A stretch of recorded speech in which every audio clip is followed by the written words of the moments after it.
Hello, everybody. Today I'm going to be talking about the Republican primary debates and how they have affected polling and race itself. Let's begin.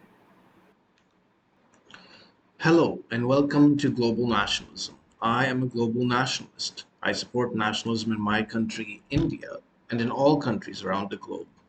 Today, I'm going to be talking about nationalism in a country outside South Asia. The country I'll discuss today is the United States. Today, we're going to be looking at the effect of the Republican primary debate on the election and the polling results and how it will affect the future of the race. This debate was held by Fox News. President Donald Trump did not participate in it, but eight others did. These are Ron DeSantis, Vivek Ramaswamy, Nikki Haley, Mike Pence, uh, Tim Scott, Chris Christie, Anna Hutchinson, Burgum. So these people participated in it, and I want to see how they were affected by the debate. Let's get started. Talk about the debate itself. Uh, they were basically talking about their policies, the uh, basics of their policies. They didn't go into too much detail. They spoke about how to solve the immigration crisis, their stance on abortion, their foreign policy, especially Ukraine policy, and yeah, that's as far as what I know. And they also spoke about the debt, the national debt that America has. So these are the topics that they discussed. Vivek Ramaswamy was main focus of the debate.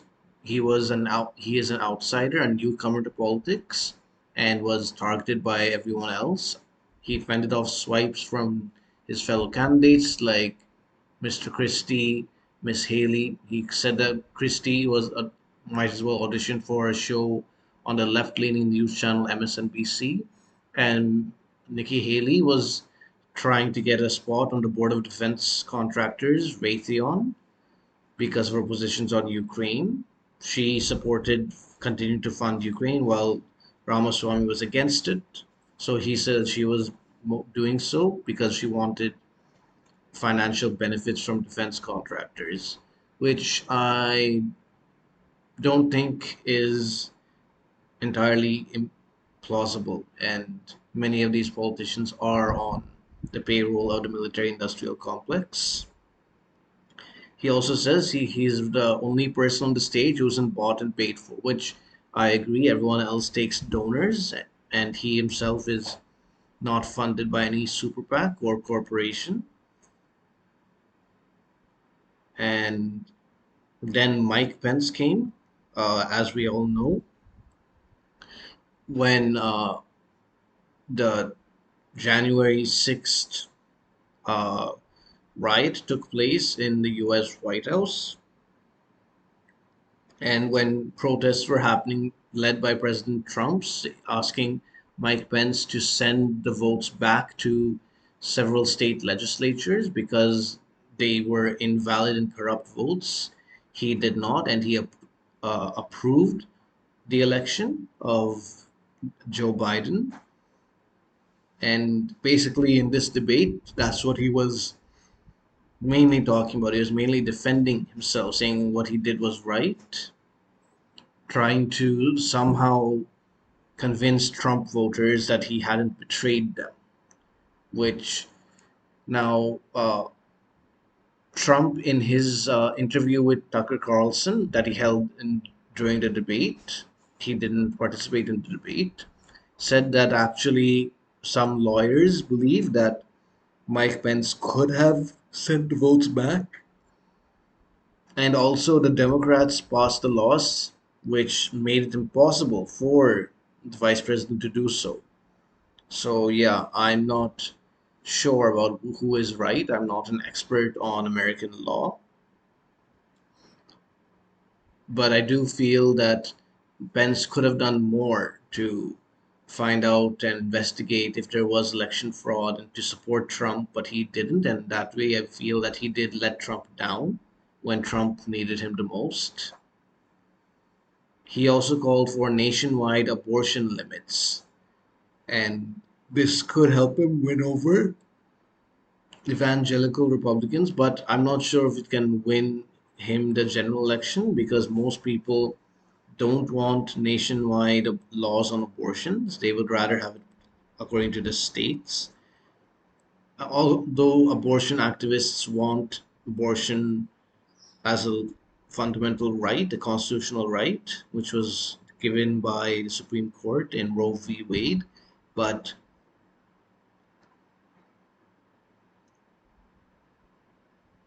now it's being passed to the states. And I think that's the best way for America to handle the issue. Nikki Haley, who was a former US ambassador to the UN, basically sparred with many of the other candidates. She criticized Vivek Ramaswamy's foreign policy with regards to Ukraine, saying that she would continue to support Ukraine and that he was wrong to say that Ukraine should not be funded. She also blamed the Republican Party, along with the Democrats, for increasing the massive US budget deficit, saying they need to stop the spending and stop the borrowing. Ironic that she also supports spending money on Ukraine, typical politician. Then there was Tim Scott and Chris Christie. Tim Scott basically spoke about how he wanted to unite the country, how he uh, believed that the American dream was still alive. He didn't say anything extremely memorable, but nothing that was controversial as well. Chris Christie basically just attacked Mr. Ramaswamy and Mr. Trump, and Ramaswamy gave it back to him, saying that he remembers that Christie had congratulated Obama and supported him in 2008 and said that if you want, you can also support me in a sarcastic manner. And then there was Ron DeSantis, the governor of Florida. I think that he did okay. He didn't flop in the debate, but didn't uh, soar above the other candidates, so he will just stay the same place. Asa Hutchinson, the former Arkansas governor, and Doug Burgum, the North Dakota governor, they didn't speak much, and I think they're not going to qualify for the next debate.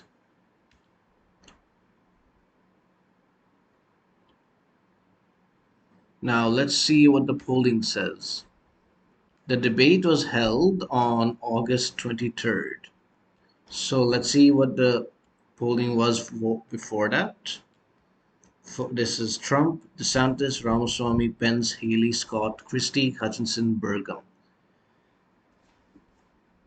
Before the debate, Trump had 52% of votes, DeSantis had 12%, Ramaswamy had 8%, and it was kind of the same. And only in one of these polls did Ramaswamy and DeSantis tie. But the fact is that they've they're the only ones who can possibly reach Trump. Trump is just far too ahead to be challenged by them. And then after the debate from 23rd to 24th and to 25th, Trump's polling was went to 55 0.1. DeSantis went from 16 to 14.5.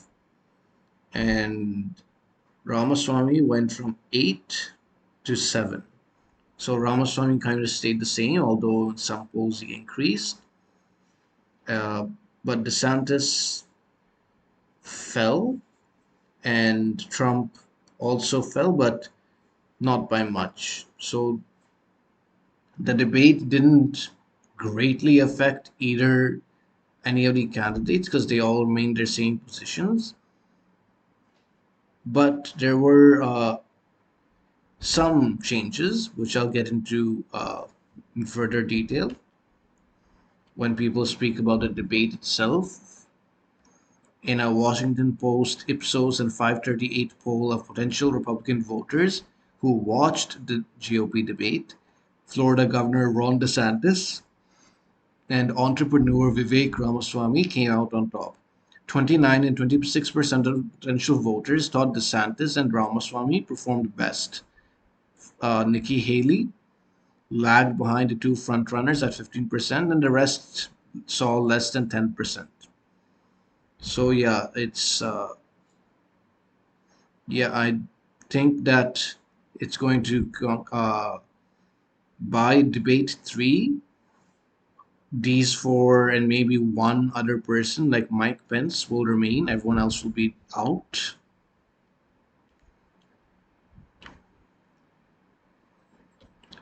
There was also a drop in those who say they are considering voting for former President Trump as GOP nominee following the debate from 66 to 61%. DeSantis received a slight bump from 62 to 67%.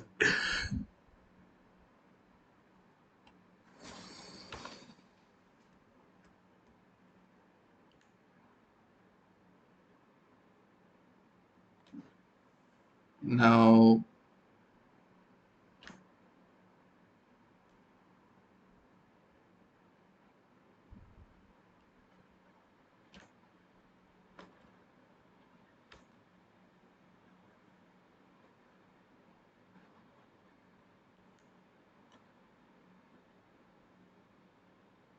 this was updated on August 25th after the debate. So uh, basically, Trump is at 58%, DeSantis is 14%, Ramaswamy is 11%, and so yeah, and in this poll, Mike Pence is 6% and Nikki Haley is less.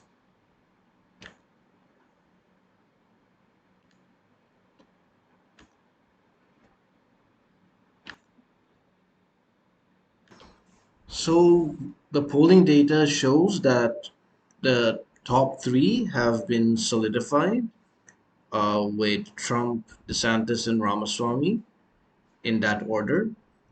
And the number four and number five spots would either be Pence or Haley. Either one could be ahead of the other.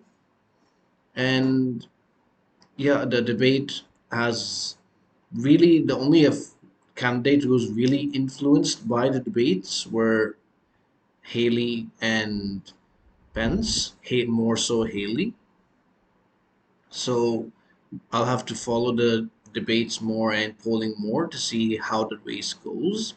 I think if uh, Ramaswamy continues to can he could uh, gain more percentages, and if he stays above 10% leading up to next debate, after that he could become the second spot and replace DeSantis, which would finish DeSantis's campaign. So that would be his plan.